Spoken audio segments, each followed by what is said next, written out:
tenho certeza que você que viu nosso vídeo sobre o Natal deve estar pensando: bom, eu não comemoro mais o Natal, porque de fato é pagão, mas em compensação, final do ano eu vou poder ir à forra. Não há nada demais em soltar meus fogos, me vestir de branco e encher a minha cara, ou simplesmente eu ir à praia ver aquela festança, onde todos se abraçam e quem sabe eu até arranjo alguém para eu traçar, já que quando junta alegria e bebida ninguém dorme só.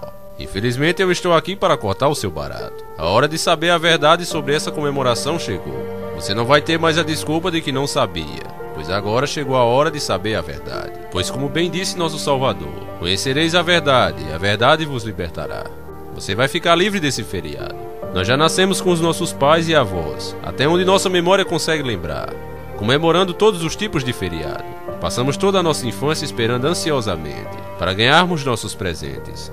E quando adultos ainda esperamos com mais ansiedade, pois são os dias que pensamos sair no lucro, pois não temos que trabalhar durante essas datas comemorativas. Datas como Natal e final de ano é muito bom para quem é criança. Elas nos trazem presentes. Quando adultos o desejo já é um pouco diferente. A farra, a folga dos nossos trabalhos, são o que mais nos faz desejar esses dias. Principalmente pensar que encher a cara nesse dia não tem problema algum. Afinal é apenas um dia no ano.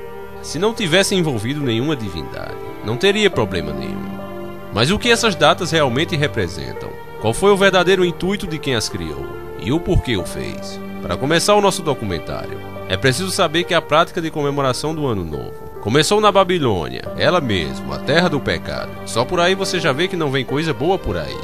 Estudos revelaram que ela começou na Babilônia, cerca de 3000 a.C., mais ou menos por volta do que seria hoje o mês de março, segundo o The Old Book Enciclopédia. Nessa ocasião, o deus Marduk resolvia qual seria o destino do país no ano seguinte.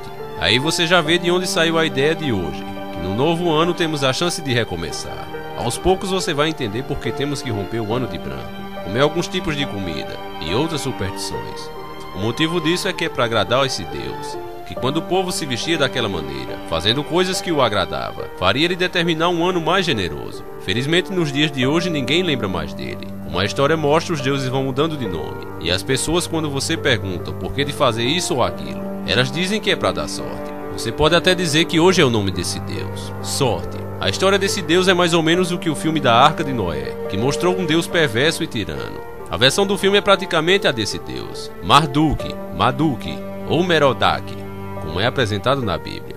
Ele é um deus protetor da cidade da Babilônia. Pertence a uma geração tardia de deuses da antiga Mesopotâmia. Ele era filho de uma relação incestuosa entre Enki e Ninshuzaki. Foi pai de Dumuzi, que seria o bíblico Tammuz, que corresponde ao deus egípcio Osíris. A sua consorte era Sarpanito, possuía 4 olhos e ouvidos, via e ouvia tudo. Da sua língua saía uma chama. Apesar de tudo, era considerado muito belo. Com a ascensão da Babilônia, a capital da coligação de estados de Eufrates, sob a liderança do rei Hammurabi, 2250 a.C., ele também tornou-se o deus supremo do panteão de deuses mesopotâmicos. Foi ele que os outros deuses confiaram o poder supremo, devido à história da deusa Tiamat, personificada num monstro ou caos primordial, dividindo-o em 2 partes, com as quais forma o céu, onde coloca os astros, e a terra, onde estabelece a residência dos principais deuses. Os deuses se queixavam naquela época, segundo a crença deles, por não terem ninguém que os adorasse. E aí foi que Marduk criou o homem, para que os povos da terra o adorem e lhe levantem templos. Podemos encontrar referências ao deus Marduk nos parágrafos de abertura e finalização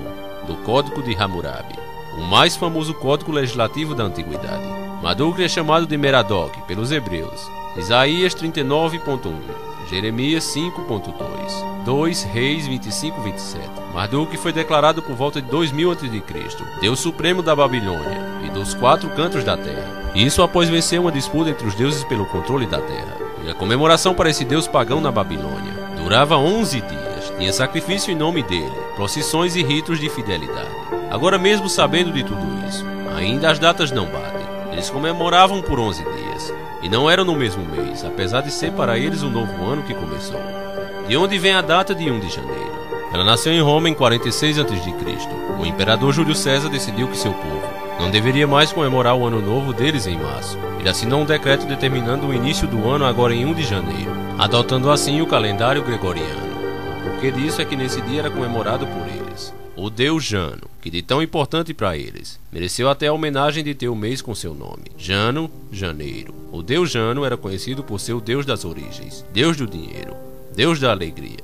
Esse Janus era representado com a imagem de duas faces, um homem jovem olhando para frente e um homem velho de olhar profundo olhando para trás, representando claramente o passado e o futuro.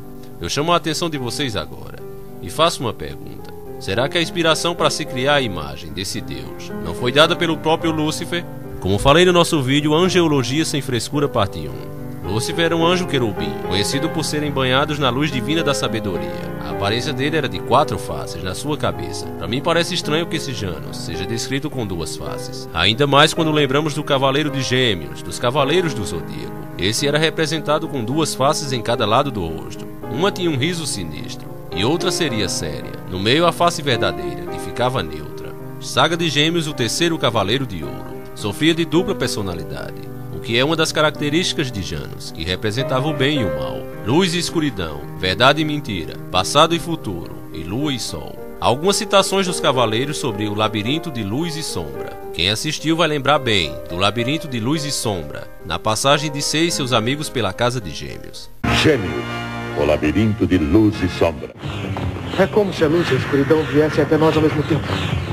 Será que isso tudo está ligado?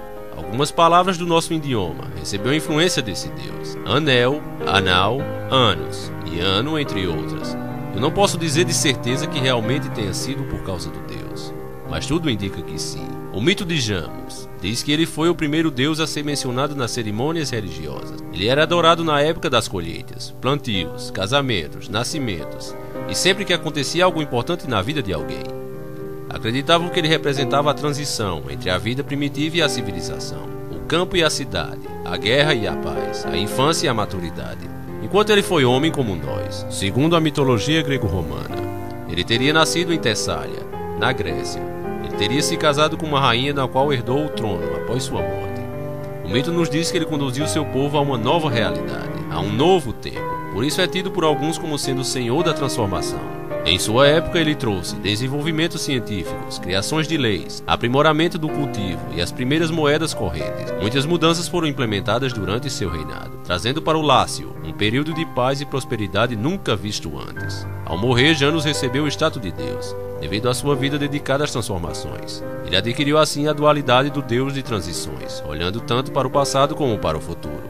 Janus é comumente associado a Ane, uma deidade etrusca, também com os gregos Zeus e Hermes. Aí foi a vez do cristianismo fazer sua versão. Como Janus era considerado o deus dos portões, a igreja mais uma vez para ganhar a aceitação dos pagãos o transformou em Pedro, que é considerado por eles como sendo o porteiro dos céus, aquele que carrega a chave do céu.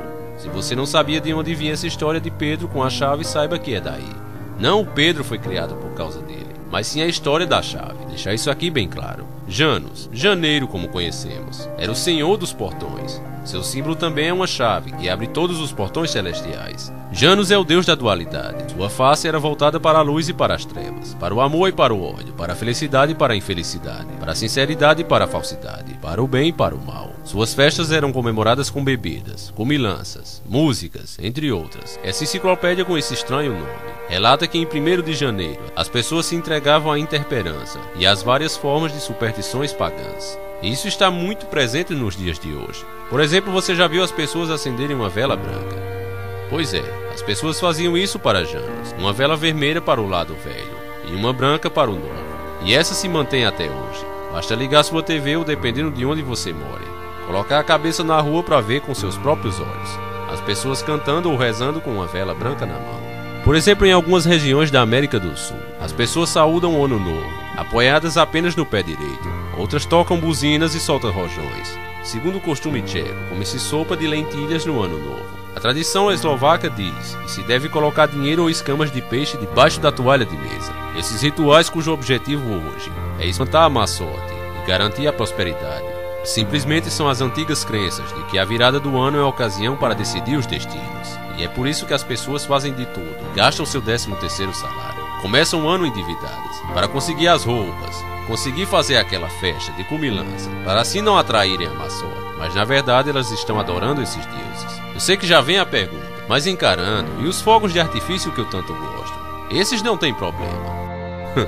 Eu queria que não tivesse. Conforme o jesuíta Haase mencionou, Os fogos de artifício eram parte integrante das comemorações religiosas dos chineses.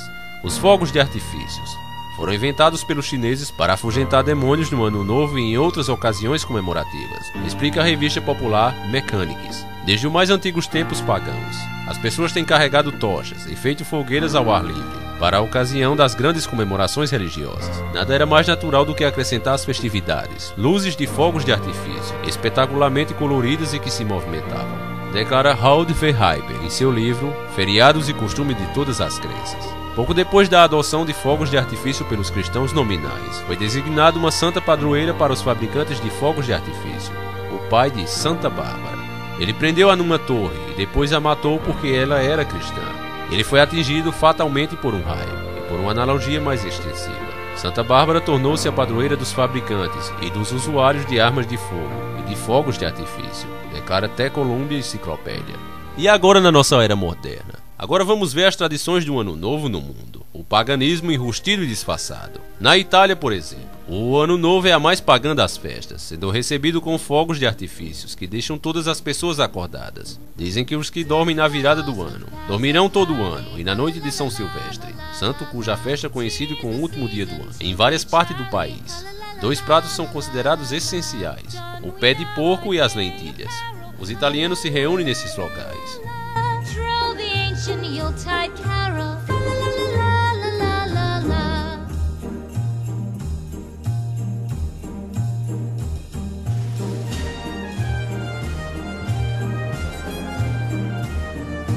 A mais famosa passagem de Ano Novo nos Estados Unidos acontece em Nova York, na Times Square, onde o povo se encontra para beber, dançar, correr e gritar. Há pessoas de todas as idades e níveis sociais. Durante a contagem regressiva, uma grande maçã vai descendo no meio da praça e explode exatamente à meia-noite, jogando balas e bombons para todos os lados, deixando claro a homenagem à maçã do pecado da história de Adão e Eva, onde a maçã causou a expulsão deles do paraíso. Neste caso aqui, a maçã demonstra que isso foi uma coisa positiva. Austrália, em Sydney, uma das mais importantes cidades australianas. 3 horas antes da meia-noite, há uma queima de fogos na frente da Opera House e da Gold Bridge. São os principais cartões postais da cidade. Para assistir ao espetáculo, os australianos se juntam no porto. Depois recolhem-se às suas casas para passar a virada do ano com a família e só retornam às ruas de madrugada, onde os principais destinos são os pubs e as praias. França. O principal ponto é uma avenida em Paris, próximo ao Arco do Triunfo. Os franceses assistem à queima de fogos, cada um com sua garrafa de champanhe. Para as crianças eles dão refrigerantes. Outros vão ver a saída do Paris-Dakar, no Trocadero, que é marcado para meia-noite. Outros costumam ir às festas em hotéis. Inglaterra. Grande parte dos londrinos passa a noite em suas casas, com sua família e amigos. Outros vão a Trafalgar Square, uma das praças mais belas da cidade, à frente do National Gallery. Lá assistem à queima de fogos. Depois acontecem festas em vários sítios da cidade. Alemanha. As pessoas se reúnem-se no Portal da Brandeburgo, no centro, perto de onde ficava o Muro de Berlim. Tradicionalmente não há fogos de artifício. E no Brasil? No Rio de Janeiro, precisamente na praia de Copacabana, onde a passagem do Ano Novo reúne milhões de pessoas para verem os fogos de artifícios. As tradições consistem em usar branco e jogar flores para Iemanjá, rainha do mar para os brasileiros. Uma adoração a um deus pagão na cara dura. Agora, meus irmãos, eu sei que você deve estar pensando também agora eu não vou poder comemorar mais nada, porque tudo é pagão. Deus não vai levar em consideração isso. Eu não vou dar bola para o que você está falando. Eu não vou com essa intenção para esses lugares. Deus só vai levar em consideração a minha intenção. E aí eu chamo sua atenção. Eu quero que você se lembre do que foi dito pelo próprio Deus quando nos fez, que nós éramos sua imagem e semelhança. Se é assim, vamos imaginar que nós somos Deus, eu e você. Eu quero que você imagine comigo que você arranjou aquela gata dos seus sonhos, aquela mulher que por onde passa, deixa qualquer um de queixo caído. Aí você coloca ela em uma mansão, lhe dá todo o luxo possível, as melhores comidas, piscina, carro importado e tudo mais que é possível humanamente você dá. Você é um cara muito generoso e tudo que você pede em troca de tudo isso que você faz por ela é que ela te ame, assim como você ama ela. Essa mulher que antes era muito pobre está grata demais com todo esse carinho. Ela quer te homenagear de alguma forma. Ela quer dar uma festa em sua homenagem. Ela acha que só retribuir o amor que você dá a ela é muito pouco. Ela precisa fazer alguma coisa por você. Você é um cara simples, não curte festas. Você nem fala a data do seu aniversário pra ninguém, justo pra que ninguém faça festa. Mas essa mulher quer de todo o coração fazer. Você vendo tanta boa vontade por parte dela, apesar de você não curtir, você resolve aceitar e aparece na festa, mesmo não sendo muito chegado. Afinal, ela está fazendo de tão bom coração que isso te convenceu a participar. E agora imagine que quando você entra na casa que você deu a ela, você vê que ela mudou totalmente a decoração e colocou a mesma que o seu vizinho quer e você odeia. Ela preparou as comidas que você não gosta, mas por coincidência são as favoritas do seu vizinho. Ela colocou músicas para tocar, que simplesmente você abomina, mas o seu vizinho ama as músicas. Ela se vestiu de uma forma que você se envergonha, mas o vizinho de novo adora, e inclusive já achou ela linda. Pra piorar, como ela não sabia a sua data de aniversário, porque desde o começo você não curte festas, ela escolheu a data que seu vizinho nasceu. Um vizinho que por sinal você odeia. Ela escolheu a data justamente do nascimento dele, para te homenagear. Agora, sabendo que Deus é sua imagem e semelhança, me diga como você se sentiria ao se deparar com isso. Já pensou? Sentiu bem na pele? Então saiba que é assim que Deus se sente quando vê você lá, todo de branco, bebendo, soltando fogos e escolhendo justamente uma data pagã para se abraçar e confraternizar com sua família. Você acha que ele merece isso depois de ter dado seu único filho para morrer por você numa cruz, pagando por você os seus pecados? Depois de ter te criado, você e tudo que existe. Eu acho que nosso Deus Todo-Poderoso não merece isso. Eu sei que sempre vai ter aquela pessoa que vai dizer aí nos comentários, mas encarando, então é pecado mesmo me reunir com meus familiares. Eu vou responder esta pergunta com uma outra pergunta. Eu perguntei isso? Sim. E não me responde uma pergunta com outra pergunta. Não sabe que só os idiotas respondem uma pergunta com outra pergunta? Afinal, eu sou um idiota mesmo. Por que é que você tem que se reunir com seus parentes e amigos apenas nos feriados? Por que não se faz como antigamente, onde as pessoas eram muito mais unidas e não tinham esses feriados todos? Eles não precisavam de um feriado pagão para se amarem. Todo final de semana tinha reunião na minha casa. No outro tinha na casa do meu tio, na outra do meu irmão. Isso é só uma suposição. E assim as pessoas daquela época viviam muito mais unidas do que hoje.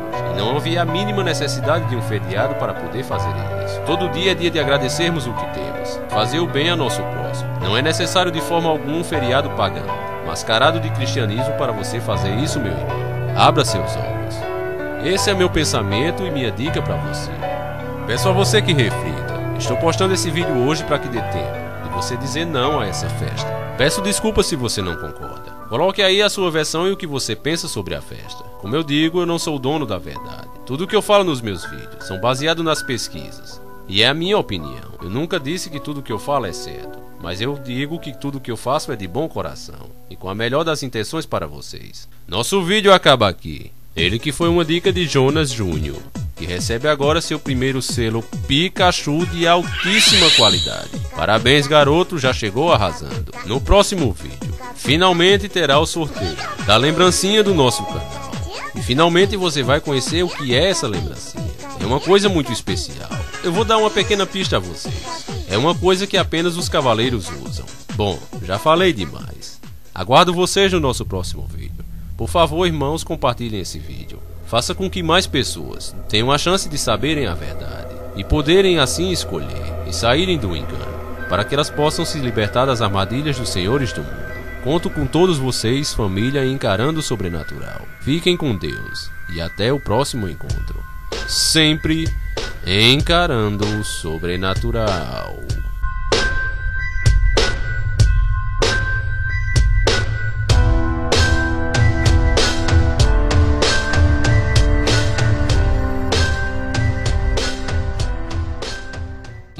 Aí você já vê de onde saiu a ideia de hoje, que no novo ano temos a chance de recomeçar. Aos poucos você vai entender por que temos que romper o ano de branco, comer alguns tipos de comida e outras superstições.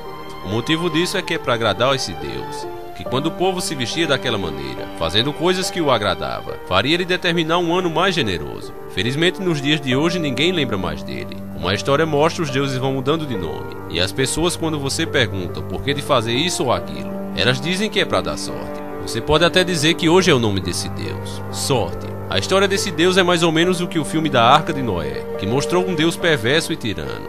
A versão do filme é praticamente a desse Deus, Marduk ou Merodach, como é apresentado na Bíblia. Ele é um Deus protetor da cidade da Babilônia. Pertence a uma geração tardia de deuses da antiga Mesopotâmia. Ele era filho de uma relação incestuosa entre Enki e Ninshuzaki. Foi pai de Dumuzu, que seria o bíblico Tammuz. que corresponde ao deus egípcio Osíris. A sua consorte era Sarpanito, possuía 4 olhos e ouvidos, via e ouvia.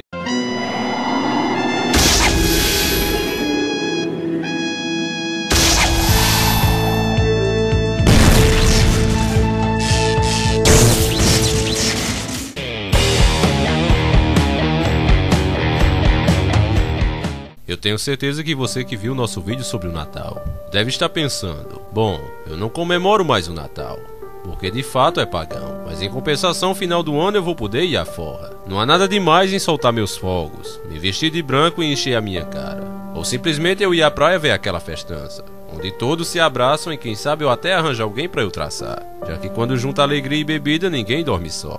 Infelizmente eu estou aqui para cortar o seu barato. A hora de saber a verdade sobre essa comemoração chegou. Você não vai ter mais a desculpa de que não sabia, pois agora chegou a hora de saber a verdade. Pois como bem disse nosso Salvador, conhecereis a verdade e a verdade vos libertará. Você vai ficar livre desse feriado. Nós já nascemos com os nossos pais e avós, até onde nossa memória consegue lembrar, comemorando todos os tipos de feriado, passando de tudo. Da sua língua saiu uma chama. Apesar de tudo, era considerado muito belo. Com a ascensão da Babilônia, a capital da coligação de estados de Eufrates, sob a liderança do rei Hammurabi, 2250 a.C., ele também tornou-se o deus supremo do panteão de deuses mesopotâmicos. Foi ele que os outros deuses confiaram o poder supremo, devido à história da deusa Tiamat, personificada num monstro ou caos primordial, dividido em 2 partes, com as quais forma o céu, onde coloca os astros, e a terra, onde estabelece a residência dos principais deuses. Os deuses se queixavam naquela época, segundo a crença deles, por não terem ninguém que os adorasse. E aí foi que Marduk criou o homem, para que os povos da terra o adorem e lhe levantem templos. Podemos encontrar referências ao deus Marduk nos parágrafos de abertura e finalização do Código de Hammurabi, o mais famoso código legislativo da antiguidade. Marduk é chamado de Merodach pelos hebreus. Isaías 39.1, Jeremias 5.2, 2 Reis 25:27. Marduk foi declarado por volta de 2000 a.C., Deus Supremo da Babilônia e dos 4 cantos da terra. Isso após toda a nossa infância esperando ansiosamente para ganharmos nossos presentes. E quando adultos ainda esperamos com mais ansiedade, pois são os dias que pensamos sair no lucro, pois não temos que trabalhar durante essas datas comemorativas. Datas como Natal e final de ano é muito bom para quem é criança. Elas nos trazem presentes. Quando adultos o desejo já é um pouco diferente. A farra, a folga dos nossos trabalhos, são o que mais nos faz desejar esses dias. Principalmente pensar que encher a cara nesse dia não tem problema algum. Afinal é apenas um dia no ano. Se não tivesse envolvido nenhuma divindade, não teria problema nenhum. Mas o que essas datas realmente representam? Qual foi o verdadeiro intuito de quem as criou? E o porquê o fez? Para começar o nosso documentário, é preciso saber que a prática de comemoração do Ano Novo começou na Babilônia, ela mesma, a terra do pecado. Só por aí você já vê que não vem coisa boa por aí. Estudos revelaram que ela começou na Babilônia, cerca de 3000 a.C., mais ou menos por volta do que seria hoje o mês de março, segundo o The Old Book Enciclopédia. Nessa ocasião, o deus Marduk resolvia qual seria o destino do país no ano seguinte, após vencer uma disputa entre os deuses pelo controle da terra. E a comemoração para esse deus pagão na Babilônia durava 11 dias, tinha sacrifício em nome dele, procissões e ritos de fidelidade. Agora, mesmo sabendo de tudo isso, ainda as datas não batem. Eles comemoravam por 11 dias, e não eram no mesmo mês, apesar de ser para eles o novo ano que começou. De onde vem a data de 1 de janeiro? Ela nasceu em Roma em 46 a.C. O imperador Júlio César decidiu que seu povo não deveria mais comemorar o ano novo deles em março. Ele assinou um decreto determinando o início do ano agora em 1 de janeiro, adotando assim o calendário gregoriano. O porquê disso é que nesse dia era comemorado por eles o deus Jano, que de tão importante para eles, mereceu até a homenagem de ter o mês com seu nome, Jano, janeiro. O deus Jano era conhecido por ser o deus das origens, deus do dinheiro, deus da alegria. Esse Janus era representado com a imagem de 2 faces, um homem jovem olhando para frente e um homem velho de olhar profundo olhando para trás, representando claramente o passado e o futuro. Eu chamo a atenção de vocês agora e faço uma pergunta.